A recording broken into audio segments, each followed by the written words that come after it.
Go ahead and break down the co-main and the main. We got the Nigerian Nightmare versus the Wolf. This is a crazy fight for Usman to randomly take out of nowhere on short notice. Fighting somebody like Khamzat is crazy. think I think he made a big fan in me throughout his stretch when he was really getting bullied online and people are telling me he's boring and the foot stomp memes and all this to all of a sudden just putting everybody's lights out.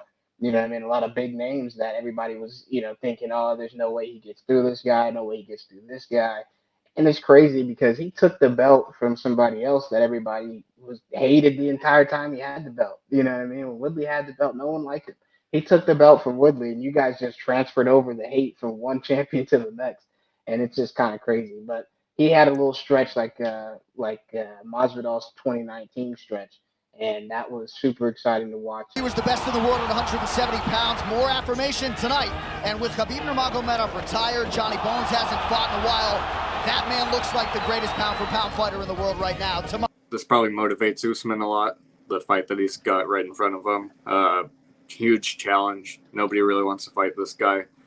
But if you look in retrospect, honestly, all of Usman's title reign has been nothing but like high drama fights. You know, Colby Covington, they had a complete war for 5 rounds until you them at the end.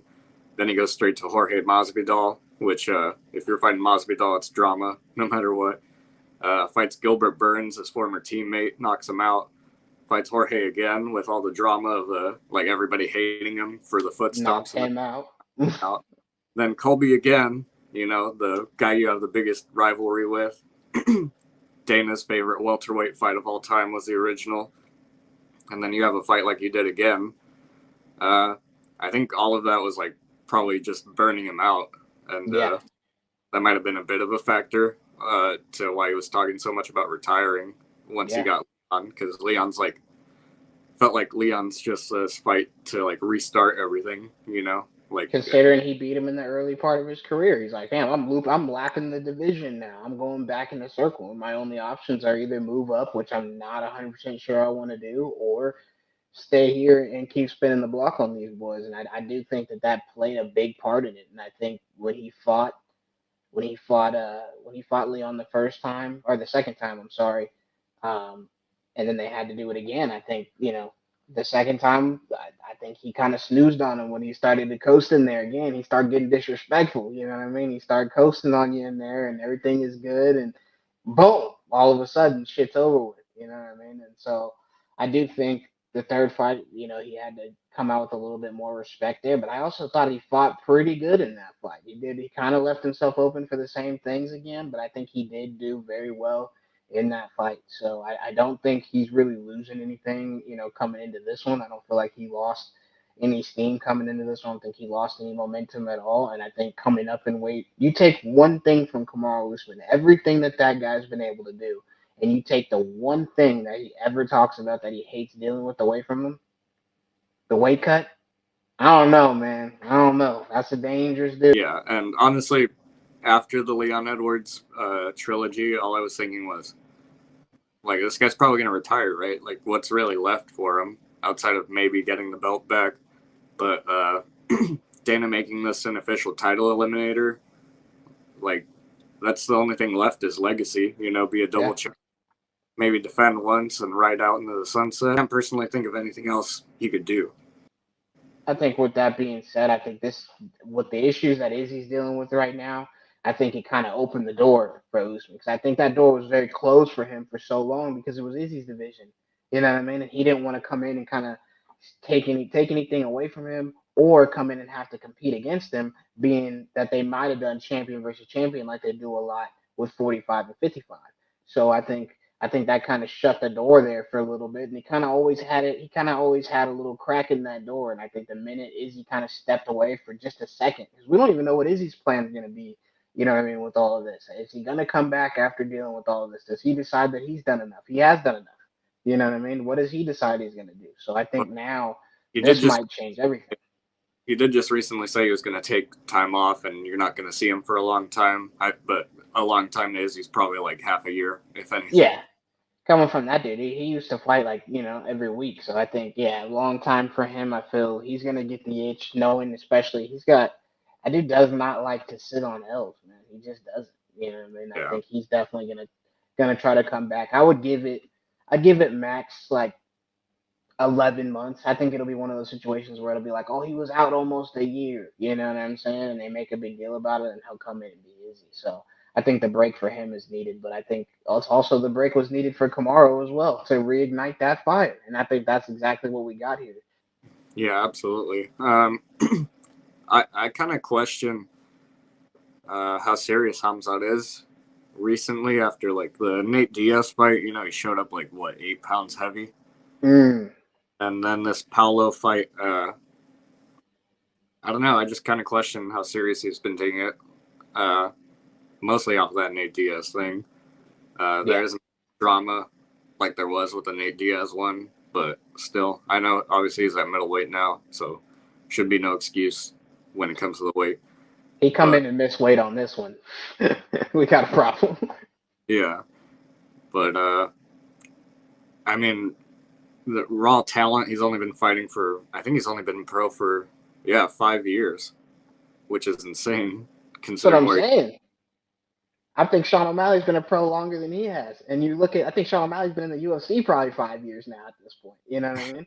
And so Yeah, I think you're looking at this guy's overall career and where he is and the boost he's getting. Nobody's mentioned how fast he's moving. You know what I mean? Holy shit, they strapped a bullet train to his ass and just sent him. You know what I mean? Here we are. obviously got COVID pretty serious, and he was like coughing up blood. Had 3 fights canceled with Leon, and then he finally took time off, came back, beat the brakes off Lee, Gene Leong, Gilbert Burns had a war, destroyed Kevin Holland, and that win aged like wine because Kevin Holland has a really impressive resume. I think I would be doing a disservice to the game by not picking the OG that's been around. He's done it all. He's been in there with some of the best fighters. He's been in there with one of the guys that Khamzat didn't get a chance to see at welterweight, like Colby Covington. Colby Covington, nobody wants to see that dude either. And I feel like he's been in there, done it twice. He's been in there with everybody. And I feel like his experience alone is going to make this the toughest fight that Khamzat has ever had. And I think that could mess with his mental a little bit. Wolf seems like he's mentally strong sometimes, but also how mentally strong are you when you can't make weight? Right. So there's that. In my opinion, I'm gonna go ahead and say Kamaru Usman gets it done.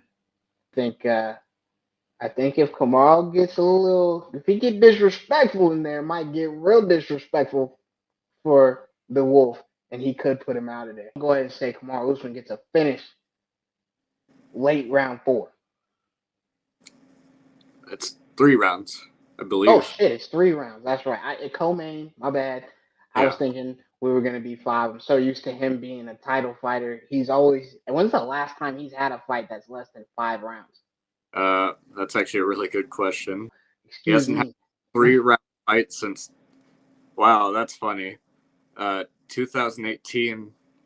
In May of 2018, which is when Khamzat made his debut. So ever since Khamzat's entire career, Kamaru's been fighting 5 rounds. See?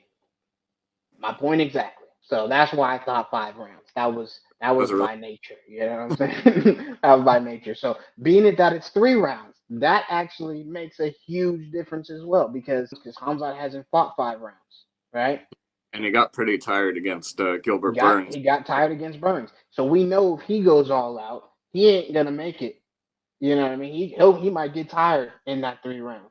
Kamaru Usman, we've seen him go 0 to 100 from round 1 to round 5. Yeah. So we know he can go. That's the Nigerian nightmare. So again, 3 rounds might play to Kamaru's advantage. What happens? We've never seen somebody come out and say, you know what? We're not gonna wait till Khamzat tries to grab me. If I grab his ass first. Pause. Yo, wait, hold on. All right. In the context. Wait, yo, hold on. In the context. You know what I'm saying? We've never seen that. Kamal is the only person that I think has the talent and the ability to actually do that. Maybe he comes out and does that. What is Khamzat thinking in his head when he gets ankle picked right away. Oh shit, this is new. You know what I mean? Might have Yeah. something there as well. Yeah, Kamaru's also got the highest takedown defense in the entire UFC, I believe. The entire UFC, not just the division. Go ahead, talk to him. I mean, I'd personally expect him to get taken down at least once in this fight, once or twice. I do too. But I think all the grappling is just going to get Khamzat more tired. Yeah. I think a lot of people are putting a lot of emphasis on the short notice, but I think Usman's the type of guy to train year round. Train year round. You could tell the shape he's in when he does fight. You know what I mean? I don't think that the short notice makes a difference to him. I think the fact that he raised his hand and said, I'm in on this one. You know what I'm saying? I think that he made a giant decision here with this, knowing what's at stake and what's on the line. He ain't coming into this out of shape. That boy ready. He's ready. Yeah, only 25% of people are picking Usman on Tapology out of at close to 2,500 votes. But I think that's because of the short notice. Everybody's picking Khamzat to be smart over that, considering And the look short. at his numbers, man. Look at the numbers. This is a numbers game, especially when you're looking at odds and stuff like that.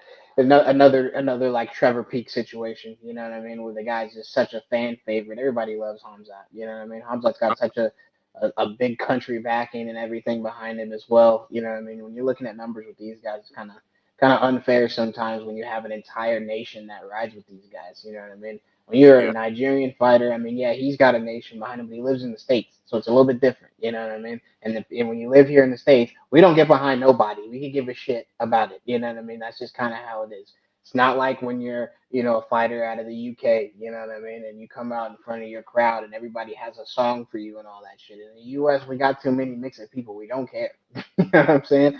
So it's not going to be that for him. You know what I mean? I think the numbers, when you're looking at that, definitely has to do with Khamzat being such a big star, but also the short notice and Khamzat supposedly having all the time, to train for this one for sure. Right. I've got to go with Kamaru as well. I think, honestly, I think you're pretty accurate in what you're saying. I think Khamzat's probably going to break when he realizes Usman's not just crashing. Mm-hmm. So I think he probably also gets a late finish. I'm going to go Kamaru one. Or he's going to just fucking submit Usman in like a minute.